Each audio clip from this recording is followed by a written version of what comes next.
Hey guys, tonight we're slipping into the Scottish Highlands, where clan means family and duty breathes like peat smoke in the cold air.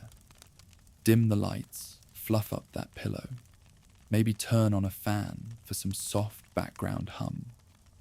If you enjoy this soothing deep dive, feel free to like the video and subscribe. And I always love hearing from you in the comments, where you're listening from, what time it is.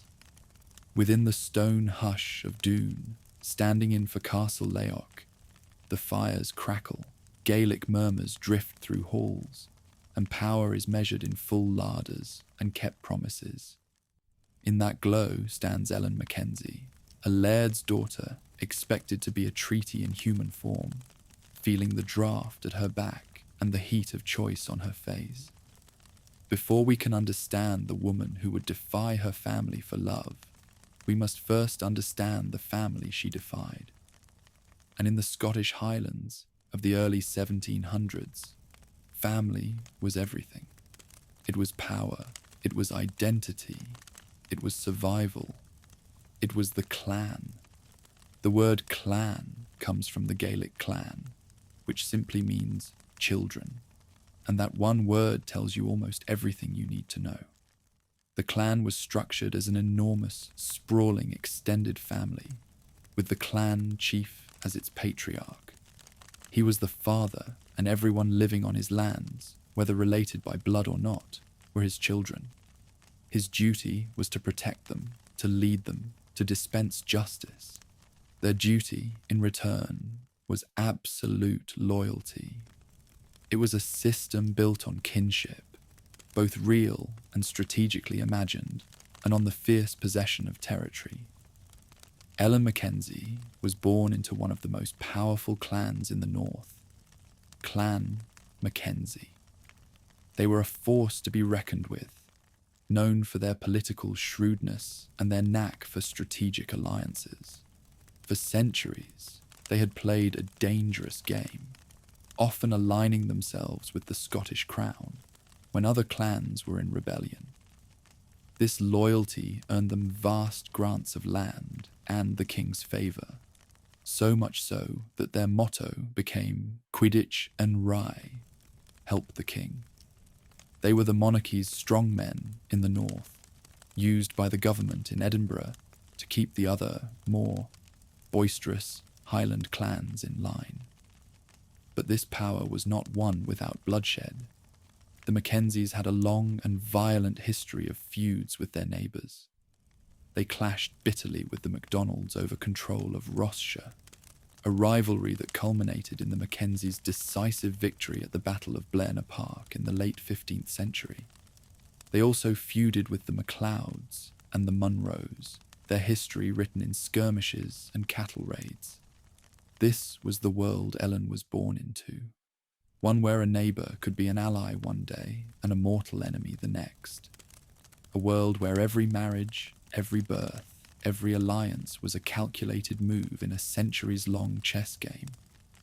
Within this world, society was a rigid ladder. At the very top stood the Laird, the chief of the clan, a man like Ellen's father. In Scotland, a landowner or heritor possessed an almost absolute right to his property, a legal authority far more imposing than that of his English counterparts. He was the ultimate judge, jury, and ruler in his own domain. Below him were the tacksmen, usually relatives of the chief, who held large leases of land and acted as the gentry of the clan, managing the tenants below them. Then came the yeomen and husbandmen, who held smaller parcels of land, and at the very bottom were the cotters and grassmen, who had little more than a small cottage and the right to graze a few animals on common land. Your place on this ladder was fixed at birth. It determined where you lived, what you ate, whom you married, and what was expected of you. And for a woman like Ellen, the daughter of the Laird, the expectations were immense. But the power of her father, which seemed so absolute, was in fact a fragile and demanding thing. While Scottish law gave a laird tremendous individualistic rights over his land, his practical authority rested on a much older, unwritten contract with his people. He was not just a landlord, he was the head of the family, the clan. His tenants were not just renters, they were his kin, his children. To command their loyalty, especially in times of war, he had to perform his role. He had to provide for them, protect them from rival clans, and dispense justice fairly in his own baronial court. His castle had to be a place of hospitality, a symbol of his ability to provide. When important guests arrived, a great show of plenty was required, even if it meant, as one English observer noted with some disdain, that the laird had to ransack all their tenants for enough food and drink to put on a feast. This performance was not mere vanity. It was a crucial reinforcement of the social order. It demonstrated his wealth and power, solidifying the bonds of manrent, the formal agreements of mutual obligation and allegiance that held the clan together. So while the Laird of MacKenzie was a king in his own glen, his crown was heavy with the constant, precarious duty of maintaining this balance between legal right and patriarchal obligation.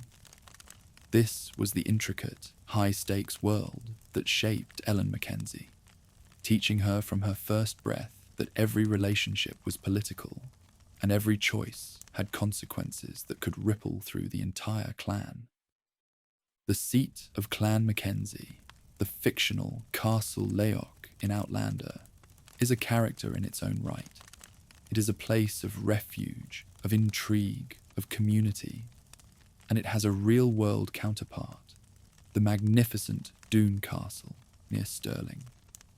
To understand what life was like for Ellen, we must walk through its stone halls, not as a tourist, but as an inhabitant, feeling the cold and breathing the air of the 18th century. Doune Castle was built in the late 14th century by Robert Stewart, the Duke of Albany, a man known as Scotland's uncrowned king. Its design speaks volumes about the era it was born from. It's a fortress built for a lord, with a formidable gatehouse tower containing the private apartments for the family, and a separate tower for the kitchens and guest rooms, all arranged around a central courtyard. The entrance is a long, vaulted passage, once defended by timber doors and an iron grille, or yett, with guard rooms on either side. Security was not an afterthought. It was the foundation upon which everything else was built. For the creators of Outlander, Doune was a perfect stand-in for Castle Leoch. Its imposing exterior, its sprawling courtyard, and its truly spectacular Great Hall were all used to bring the Mackenzie stronghold to life. In a wonderful little collision of fiction and reality, the film crew found the castle's actual kitchen too small and cramped to film in. So, they meticulously measured the original and built an exact replica on a soundstage, one large enough to accommodate cameras and crew. It's a perfect metaphor for historical fiction itself, capturing the authentic look and feel while subtly adapting it for a modern audience. But what would it have felt like to live there? Let's close our eyes and imagine a day in the life of Ellen MacKenzie within those walls. The first thing you would notice is the sound. The castle is a living thing, and it is never truly quiet. There is the constant soft howl of the wind, finding its way through every crack in the stone, a reminder of the wild Highland landscape just outside the walls. There is the echo of footsteps on the stone-flagged floors and cobbled courtyard, servants hurrying, men-at-arms on patrol, children chasing each other through the corridors. From the kitchens, you would hear the rhythmic chop of knives, the clatter of pots, and the loud, boisterous talk of the staff. In the distance, the steady clang of a hammer on an anvil from the blacksmith's forge. And woven through it all, the soft, musical cadence of Gaelic, the everyday language of the household. Then, the smells. The most pervasive scent, the one that would cling to your clothes, your hair, and the very stones of the castle, is the sweet, earthy aroma of peat smoke from the countless fires. It would mix with the smell of wood smoke and roasting meat, venison, perhaps, or grouse, drifting from the great kitchen hearths. But this was not a world of sanitized comfort. Underlying these domestic smells would be the ever-present scent of damp stone, of unwashed wool, of crowded human bodies, and, let's not be delicate about it, the less than pleasant aroma from the garderobes, the castle toilets, which were little more than stone chutes that emptied into a pit or the moat below. Life in a castle was a rich tapestry of smells, both comforting and confronting. And what would you see and feel? Light itself was a luxury. The castle's rooms, lit by small, precious glass windows, or simply by the flickering, uncertain light of tallow candles and the great fires, would have been filled with deep shadows. You would feel the constant chill in the air, a dampness that radiated from the thick stone walls even in summer. You would feel the rough texture of those walls under your fingertips, the cold shock of the stone floor on bare feet in the morning, the heavy, comforting weight of a woolen arisaid, the versatile plaid worn by Highland women, draped over your shoulders. The heart of this sensory world was the Great Hall. At Doune, it is a truly magnificent space, with a high timbered roof like an inverted ship's hull, and a large central hearth. This was not just a dining room, it was the castle's public square, its courtroom, its theatre. Here, the Laird would hold court, settling disputes among his clansmen. Here, the entire household, from the lord's family at the high table on its raised dais to the lowest servant, would gather to eat, reinforcing the strict social hierarchy with every meal. It was here that visiting dignitaries would be received, and here that a travelling bard, or seanchaid, would entertain the clan in the evenings with a harp and epic tales of heroes and battles. This brings us to a central truth about aristocratic life in this period. We tend to romanticize it, imagining a life of constant luxury and refinement. The reality was a study in contrasts. A high-born lady like Ellen would sit down to a feast of venison seasoned with expensive imported spices, a true luxury for the time. Yet, later that night, she would sleep in a chamber where the cold draughts were so persistent that heavy tapestries were hung on the walls, not just for decoration, but for insulation. She would wear fine clothes, but the risk of lice and other parasites was a constant, nagging reality for everyone, rich and poor alike. This life was not one of consistent comfort, but of sensory dissonance, a daily existence that swung between the heights of medieval grandeur and the depths of physical hardship. This reality would have bred a profound resilience, a pragmatism that is often lost in our modern, sanitized visions of the past. It was a world that made its people tough, because it had to. The world of Ellen MacKenzie's youth was a tinderbox waiting for a spark, and in 1715, that spark came. The Jacobite rising of that year was not a simple story of Scots against the English, as it's often portrayed. It was a bitter, complicated, and ultimately tragic Scottish civil war. The kindling had been laid years before. In 1707, the Act of Union had merged the parliaments of Scotland and England, creating Great Britain. For many Scots, this was not a partnership, but a hostile takeover, a betrayal of their national sovereignty that brought economic hardship instead of the promised prosperity. This deep resentment simmered across the country. Added to this was the unwavering loyalty many Highlanders felt for the exiled Stuart dynasty.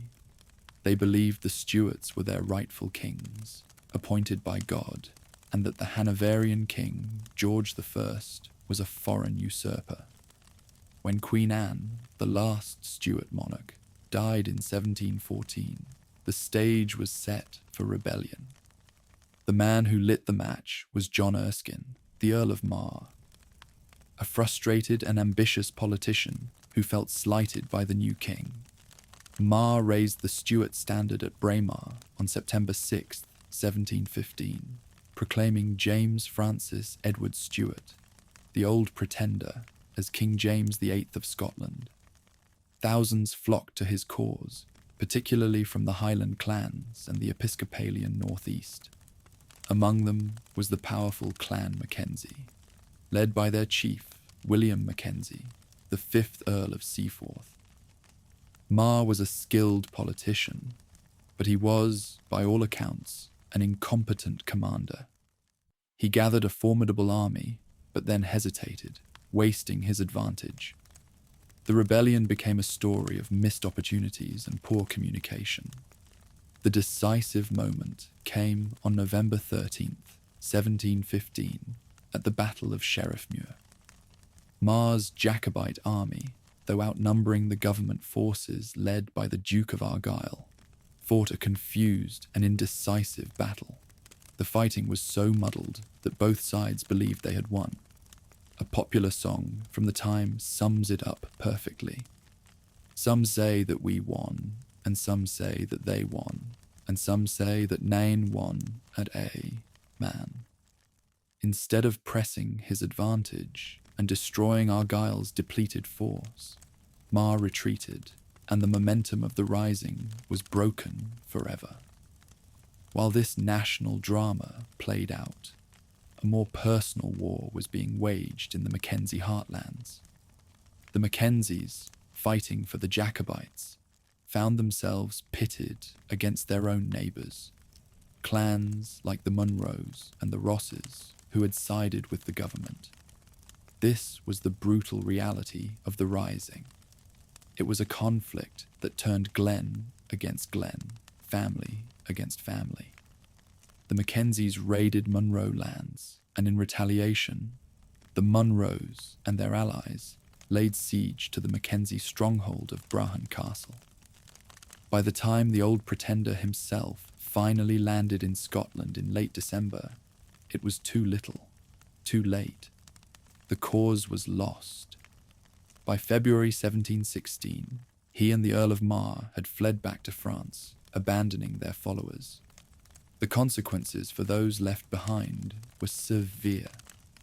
Leaders were executed, and lands and titles were forfeited. William MacKenzie, the chief of Clan MacKenzie, paid the price for his loyalty. His titles were stripped, and he was forced into exile on the continent. The failure of the 15 was more than just a military defeat. It was a deep, generational trauma. The memory of that failure, of the poor leadership, the lost lands, the exile, would hang over the Highlands for the next 30 years. It became a cautionary tale, whispered by the fireside in castles and cottages alike. This is crucial to understanding the world of Outlander and the subsequent, more famous rising of 1745. When Bonnie Prince Charlie arrived, he was not met with a unified, unquestioning wave of Highland support. He was met with caution, with debate, with the ghosts of 1715. The clan chiefs had to weigh their romantic loyalty to the Stuarts against the pragmatic, brutal memory of what had happened to their fathers and grandfathers. The Mackenzies are a perfect example of this internal conflict. The chief, who had lost everything in 1715, was succeeded by a man, Kenneth Mackenzie, who in 1745 chose to support the government, even raising companies of his own clansmen to fight against the Jacobites. Yet, a huge portion of his clan defied him, choosing instead to follow his cousin, George MacKenzie, 3rd Earl of Cromarty, who was a fervent Jacobite. This was the true blood-of-my-blood conflict.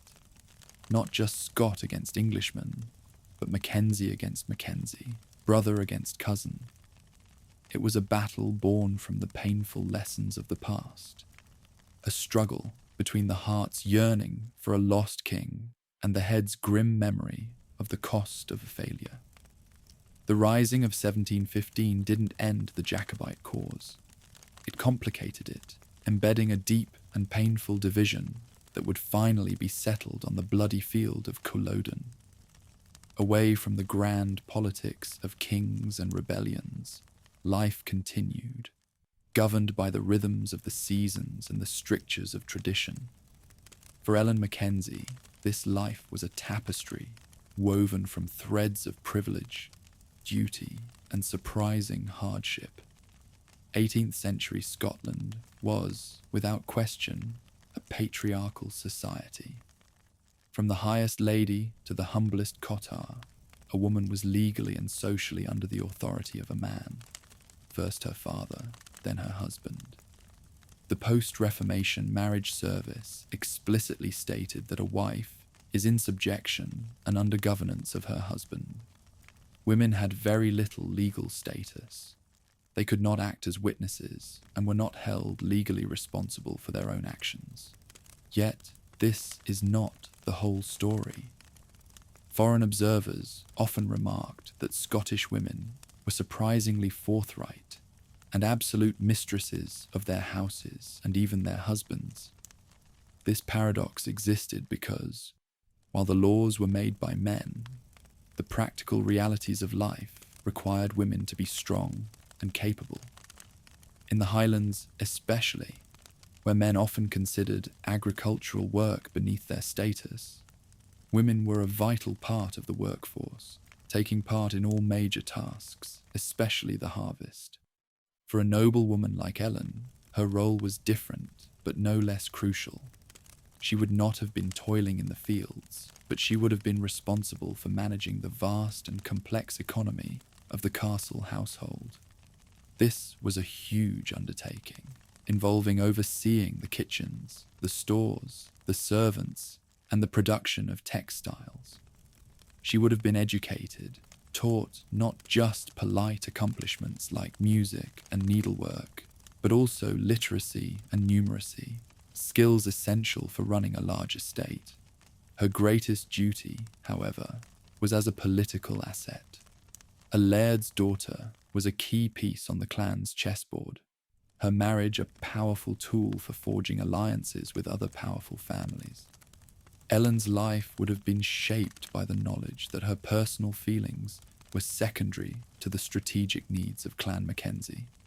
Her daily attire would have been the arisaid. This was not just a dress, but a versatile and practical garment. It was composed of 2 long lengths of heavy woolen plaid, often in a simple pattern of white or cream with bars of red, blue, or black. It could be belted at the waist, with the excess fabric draped over the shoulder as a cloak, pulled over the head for protection from the relentless Scottish rain, or even used to carry a child or a bundle of goods. At night, it could serve as an extra blanket. It was a garment that embodied the practical, hardy nature of the Highland woman. Imagine the great hall of Castle Leoch, the central hearth blazing, casting a warm, flickering glow on the stone walls, hung with weapons and banners. The air is thick with the smell of roasting meat, and the sound of 100 conversations in Gaelic. A feast is more than a meal. It is a ritual, a performance of the clan's unity and the laird's power. The menu would have been a carnivore's dream, a celebration of the bounty of the laird's lands. From historical accounts, we know a first course might begin with a hearty soup, like old Scots brown soup, a rich meat broth or friar's chicken, a creamy veal and egg soup. This would be followed by an astonishing array of meats. There would be venison from the hills, grouse and ptarmigan, smoked tongue, and minced collops. A forerunner of modern minced beef, spiced and savoury. And then there were the dishes that might challenge a modern palate. Crappit hide, a cod's head stuffed with oats, suet, and the fish's own liver, then boiled. And the infamous sheep's head broth, or pau saudi, which involved preparing the entire head of a sheep, a process not for the faint of heart. And of course, at the centre of it all, the great chieftain of the Puddin race. The haggis, a savoury, peppery mix of sheep's offal, oatmeal and suet, boiled in the animal's stomach. This was not a quiet, polite affair. It was loud, communal, and governed by its own etiquette. Servants would bring in the dishes with their heads covered. Before the meal, a basin and ewer would be passed for washing hands. After the main courses, the tablecloth would be removed, and a final toast would be drunk with whiskey or hot waters. For the Jacobite-leaning Mackenzies, this toast might have been a secret ritual. A glass of wine would be passed over a bowl of water on the table. A silent, treasonous toast to the king over the water. The world of the 18th century Highlander was not just the physical world of stone and heather. It was a world teeming with unseen forces, a landscape alive with myth and magic. This deep-seated belief in folklore, so accurately captured in Outlander, was not a quaint pastime. It was a fundamental part of their worldview. Every part of nature had its spirit and its rules. The rowan tree was a powerful protection against evil, and a sprig would be kept by the door of every cottage and on every boat setting out on the water. A dog howling at night was a terrible omen, but a strange dog arriving at your door foretold a new friendship. The water was especially dangerous. Every loch and river was haunted by a kelpie, a supernatural water horse that would appear as a beautiful, tame pony with a dripping mane. It would lure weary travellers to ride on its back, only to plunge into the depths and drown them. And then there were the Seath, the people of peace, whom we would call fairies. They were not the tiny, winged creatures of Victorian fancy. They were a powerful, often dangerous, parallel society who lived inside hollow hills. They were known to steal away livestock, and most terrifyingly, to abduct human babies, leaving a sickly fairy changeling in their place. This belief was so strong that it could explain away illness or developmental issues in a child. It is this deeply superstitious world that Claire Beauchamp Randall falls into, a world where her 20th century medical knowledge looks not like science, but like witchcraft. Her ability to heal, to know things she shouldn't, places her squarely in the realm of the supernatural in the minds of the Highlanders, making her both valuable and deeply dangerous. Outlander is a work of historical fiction, and it does a remarkable job of immersing us in the 18th century. But for the sake of a good story, it sometimes takes liberties with the past. For instance, the dramatic witch trial of Claire and Guylis makes for great television, but it bends the historical timeline. While the folk belief in witchcraft was still very much alive, formal public trials like the one at Cranesmoor were made illegal in Scotland by the Witchcraft Act of 1735, years before Claire's arrival. The show also makes some aesthetic choices for visual appeal. The muted, earthy tartans worn by Jamie and the Fraser clan are a modern invention. The historical Fraser of Lovat clan tartan was actually a bold pattern of bright red and green. Dyes were made from local plants, but they could produce surprisingly vibrant colours. Furthermore, the very idea of a specific, unchanging tartan for each clan was only just beginning to develop in this period. It wasn't the rigid system we think of today. The story also simplifies the complex politics of the time.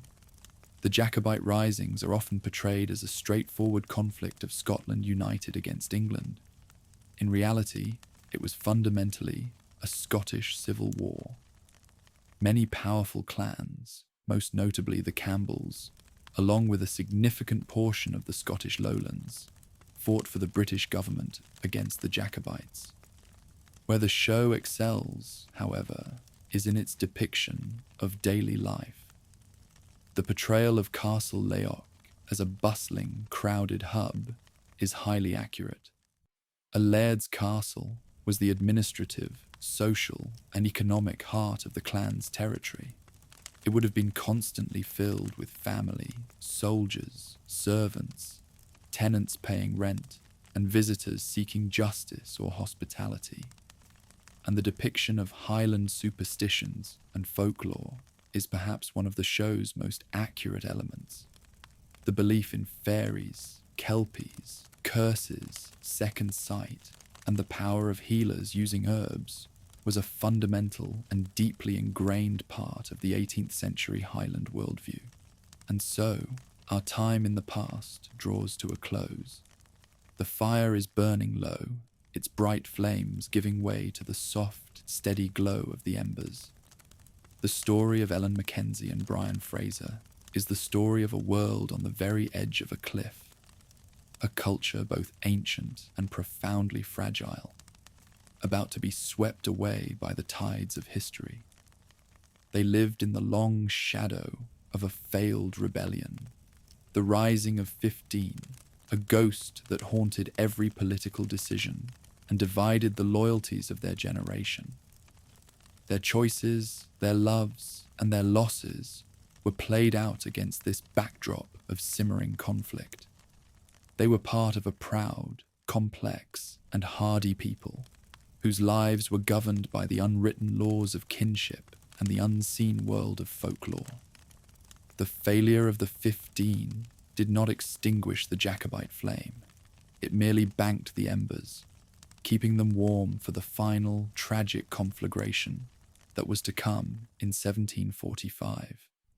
The world their son, Jamie, would inherit would be one defined by the consequences of their generation's choices. A world of impossible loyalties, of love and war, of a culture fighting for its very survival. The failure of the 15 rising left a scar on the Highlands, a deep and generational trauma etched into the memory of every clan. The ghost of that defeat, of the poor leadership, the lost lands, the exile of chiefs like William Mackenzie, hung over the Glens for the next 30 years. It became a cautionary tale, whispered by the fireside in castles and cottages alike. But for the government in London, it was a warning.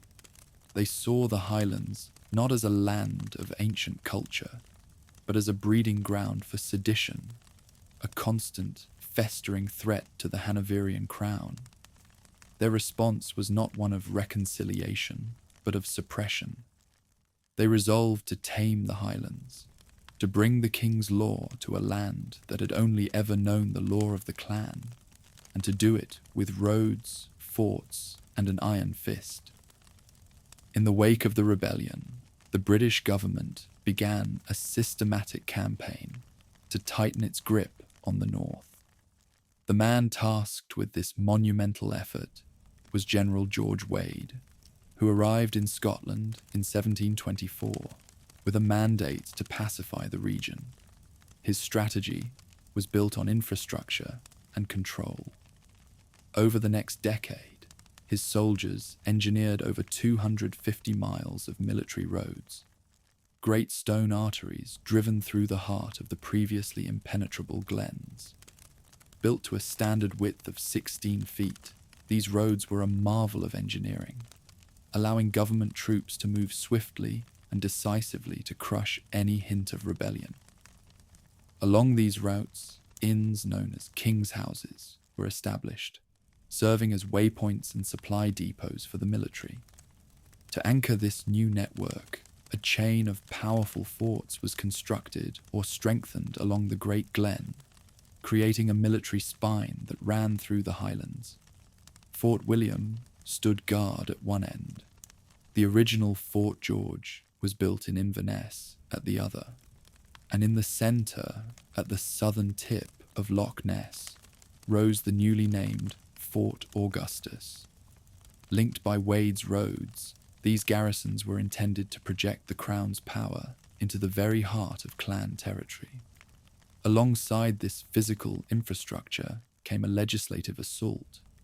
Parliament passed a series of disarming acts, first in 1716 and more forcefully in 1725, making it illegal for any Highlander to own or carry the tools of his trade and his identity: the broadsword, the dirk, the targe, and the gun. The first act proved largely ineffective, but the second was rigorously enforced by General Wade himself, who succeeded in confiscating a significant number of weapons from the clans. The government's strategy was clear: to disarm, contain, and control. Yet these very tools of suppression would have deeply ironic and counterproductive consequences. The roads built to march redcoats into the Highlands would, in 1745, become the highway for a Jacobite army marching out. The infrastructure of control became the conduit for rebellion. Even more perverse was the effect of the Disarming Acts. As the Marquis of Tweeddale, Secretary of State for Scotland, later observed, the policy worked in a quite contrary effect from what was intended. The clans, loyal to the government, the dutiful and well-affected, dutifully surrendered their arms, leaving themselves vulnerable. Meanwhile, the disaffected Jacobite clans simply hid their best weapons, turning in only old, rusted, and antiquated arms to satisfy the law. This created a dangerous power imbalance. The government had not pacified the Highlands. It had selectively disarmed its own supporters, leaving the most rebellious clans secretly armed and their loyal neighbours defenceless. The spring was being coiled ever tighter. To enforce these new laws and patrol the volatile glens, the government made a shrewd decision. Rather than relying solely on English-speaking redcoats who were viewed as a foreign army of occupation, they raised 6 independent companies of Highlanders in 1725, recruited from clans with a proven record of loyalty to the Crown: the Campbells, Grants, Frasers, and Munros. Their purpose was to watch the Highlands, preventing clan feuds, deterring cattle raids, and enforcing the hated Disarming Acts. Because they wore a dark government-issue tartan that contrasted with the bright red coats of the regular army, they quickly earned the Gaelic name Am Freisiaden Dubh, the Black Watch. They were uniquely effective, as Highlanders themselves. They knew the terrain, the language, and the people, and they were a powerful deterrent to Jacobite plotting. In 1739, these companies were formally embodied into a regiment of the regular army. But then, in 1743, London made a fateful strategic blunder. Needing experienced troops to fight the French in the War of the Austrian Succession, the government ordered the Black Watch to the continent. The Highlands were stripped of their most effective policing force, just 2 years before the arrival of a Stuart prince. It is a move that many historians believe created the power vacuum that made the 1745 Rising possible. Had the Black Watch remained in their post, the rebellion might never have ignited. Into this tense and fragile landscape stepped a figure of romantic legend: Charles Edward Stuart. He was the spark that would set the tinderbox of the Highlands ablaze. Born and raised in gilded exile in Roman palaces, Charles was instilled from birth with an unshakable belief in his family's divine right to the thrones of Scotland, England, and Ireland.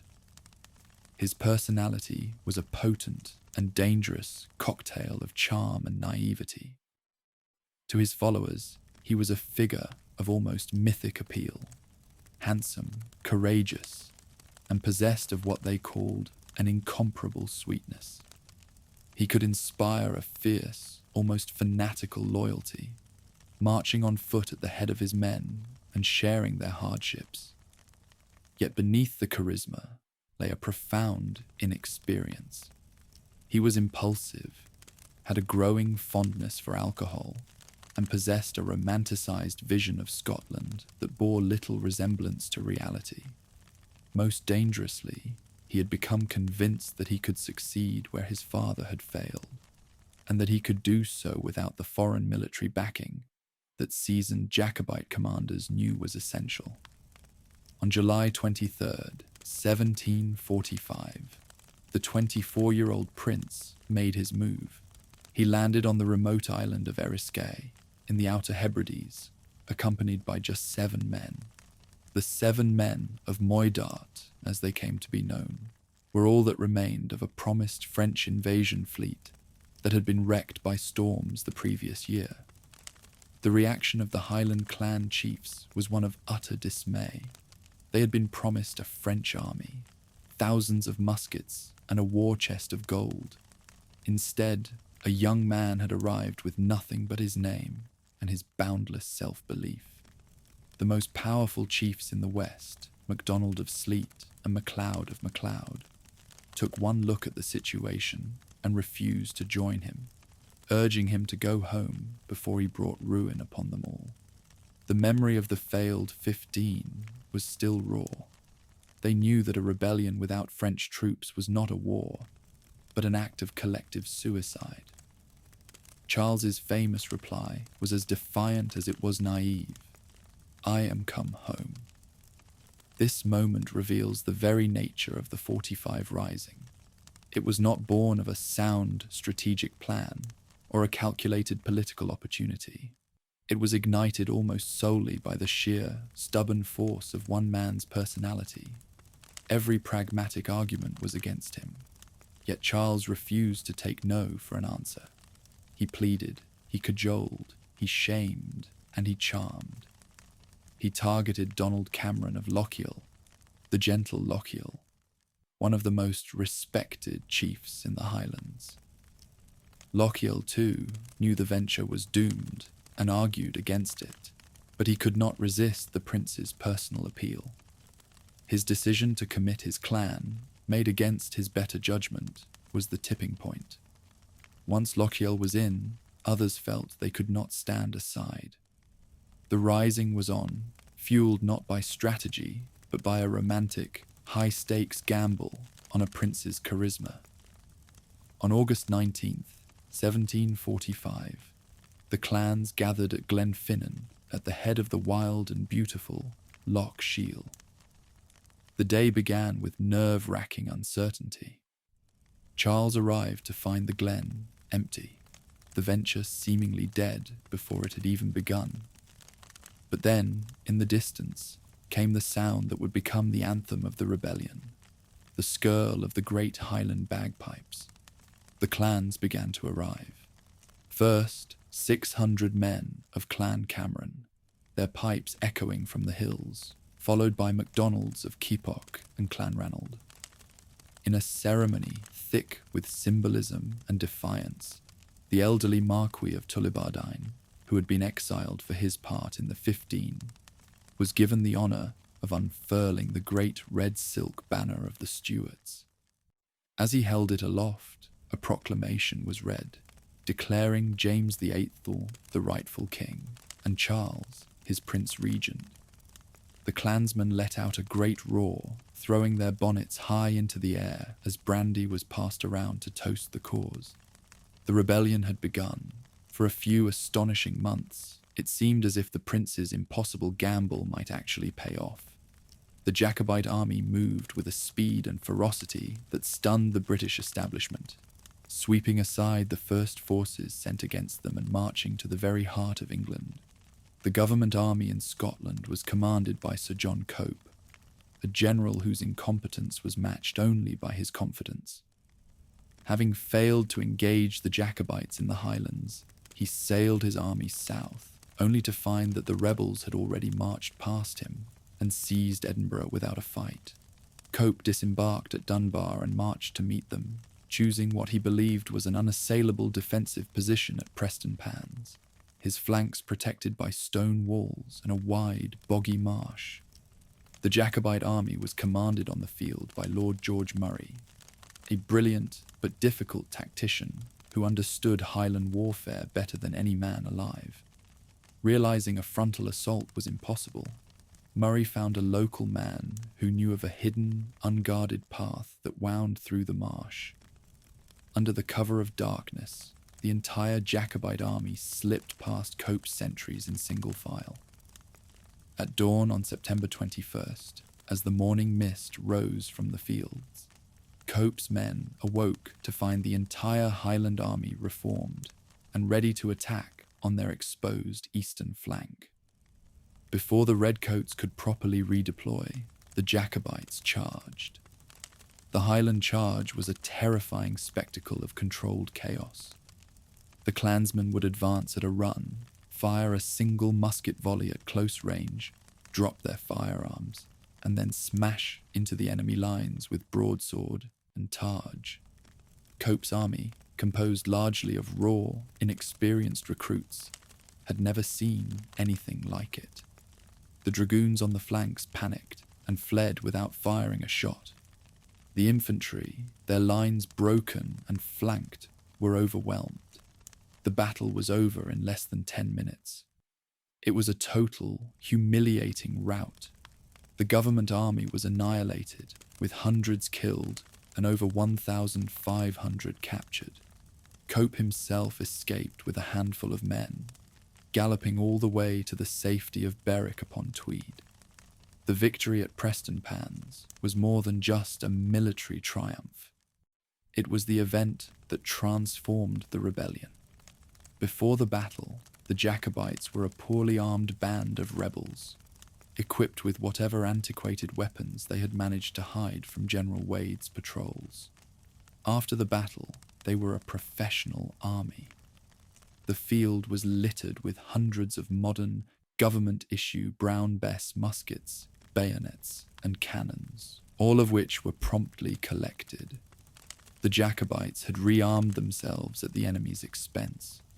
Psychologically, the effect was electric. It sent a shockwave of panic through London, gave the Jacobites an aura of invincibility, and swelled their ranks with new recruits. In the wake of the victory, the Jacobite council was torn. Lord George Murray argued for consolidating their power in Scotland, but Prince Charles, his belief in his destiny now absolute, would hear nothing of it. He was convinced that the Jacobites of England were just waiting for a sign to rise up and join him.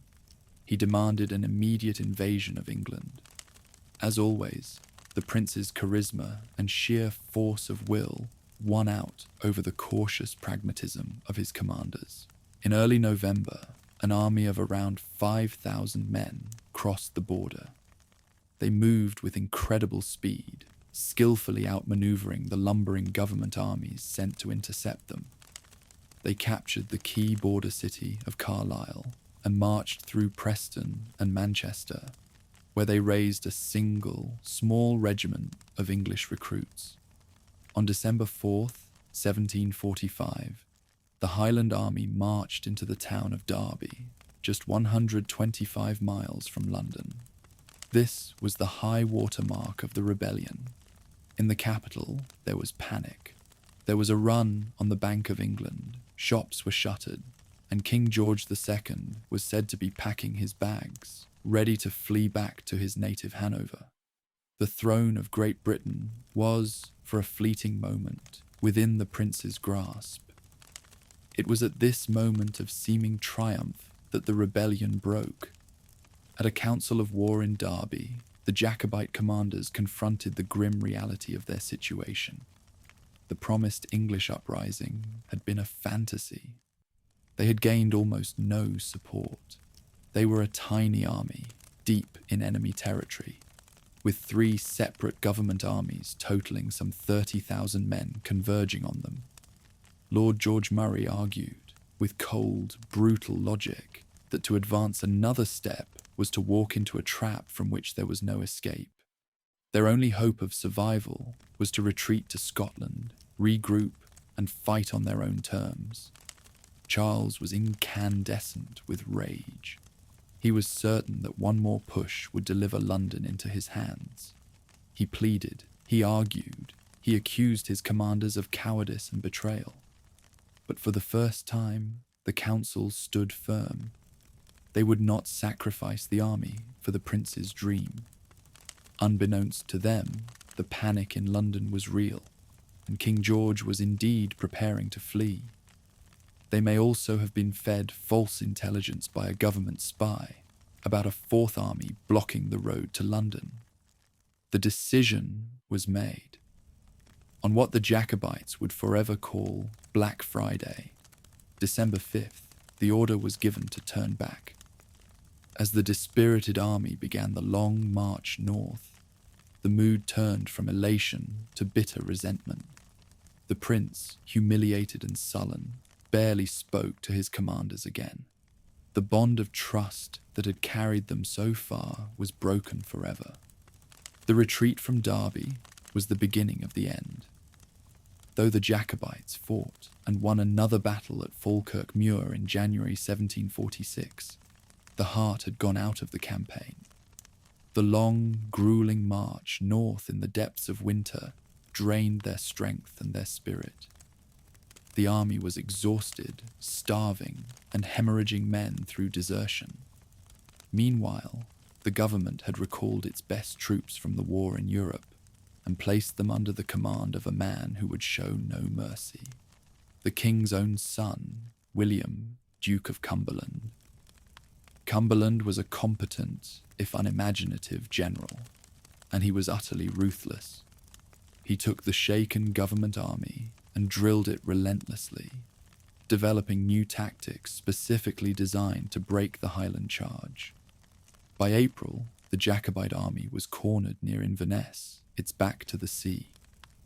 On the 15th, Cumberland's well-fed, well-rested army made camp at Nairn, celebrating the Duke's 25th birthday with extra rations of brandy. In the Jacobite camp, the men were subsisting on a daily ration of just 3 biscuits. In a final act of desperation, Lord George Murray proposed a daring night march to surprise the government army as they slept. It was a brilliant plan that could have changed everything, but the execution was a catastrophe. The starving, exhausted Highlanders stumbled for miles through the pitch-black, boggy terrain.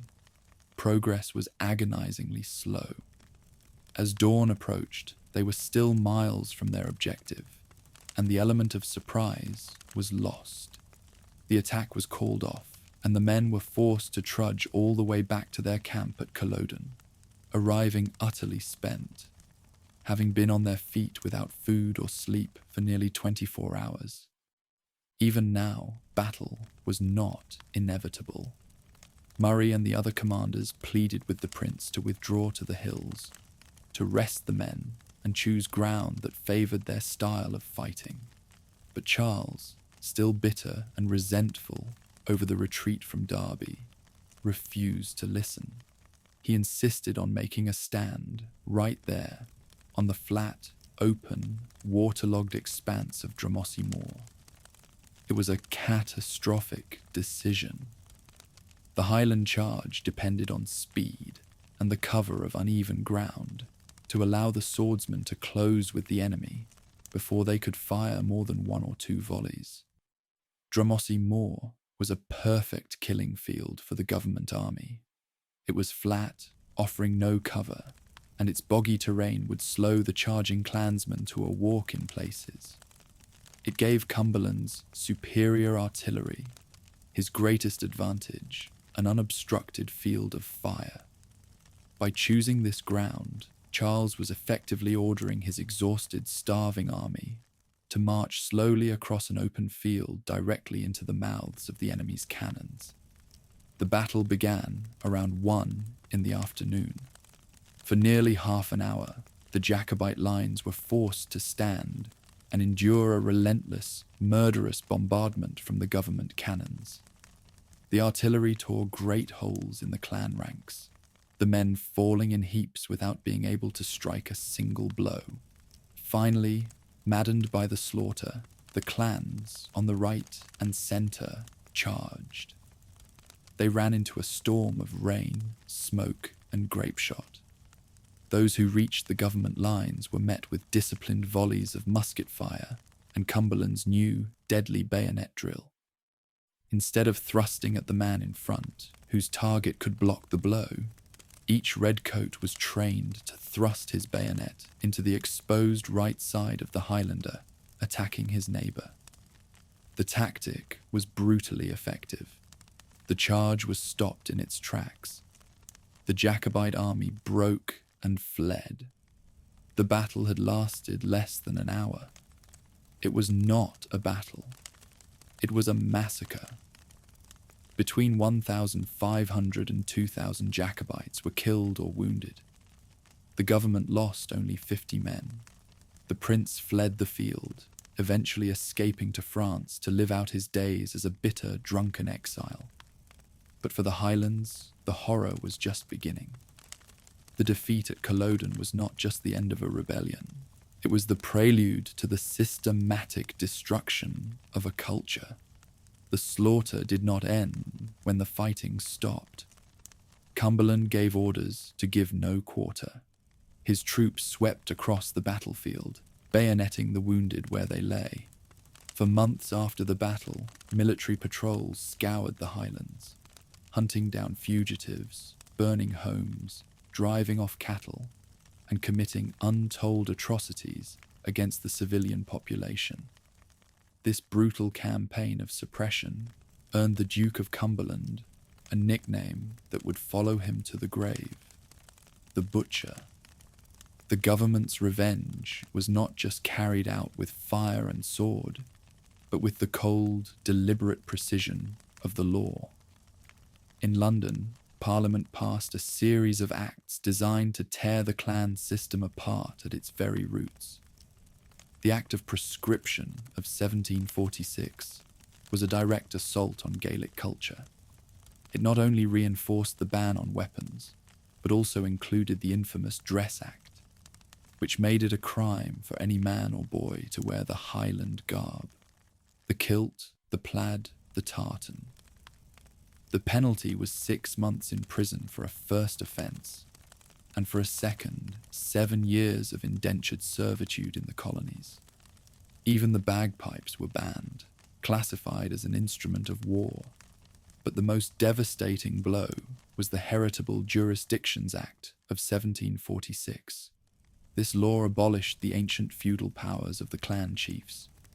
For centuries, the chief had been the ultimate authority in his own territory: the judge, the lawmaker, the military commander. The act stripped these powers away and vested them in the crown's courts. The chiefs were paid financial compensation for their lost rights, but their traditional role as patriarchs of their people was legally erased. This act fundamentally and permanently broke the unwritten social contract that had bound the clans together for 1,000 years.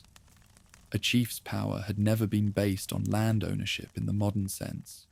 It was based on the loyalty of his clansmen, whom he led in war and protected in peace. His wealth was measured not in acres, but in fighting men. The Heritable Jurisdictions Act changed everything. By stripping the chiefs of their military and judicial roles, the law rendered their clansmen strategically useless. They were no longer a military asset. They were an economic liability. The ancient bond of kinship and mutual obligation was severed, replaced by the cold, commercial relationship of landlord and tenant. This shift in mindset from chief to landlord was the direct catalyst for the Highland clearances. To survive and prosper in the new cash-based Britain, the lairds needed to make their land profitable, and sheep were far more profitable than people. In the decades that followed Culloden, tens of thousands of Highlanders would be systematically and often brutally evicted from the lands their families had farmed for generations to make way for vast flocks of sheep. The work that Butcher Cumberland began on the battlefield was completed by the lawyers in Parliament and the factors of the great estates. The final tragic irony of the 45 is that the clansmen who charged so bravely for their prince at Culloden were fighting to restore a way of life that their own leaders would soon dismantle for profit. The battle on Dromossie Moor was not just the end of a Stuart dream, it was the death knell of the Highland world. And so, as the fire burns low and the room grows quiet, we leave them there, in the cold, proud heart of the Highlands, a world of peat-smoke and whispered stories, of fierce loyalty and bitter feuds, a world waiting for the spark that would set it all ablaze. The story is over now. There is only the soft crackle of the last embers and the sound of the wind outside. It's time to rest. Sleep well,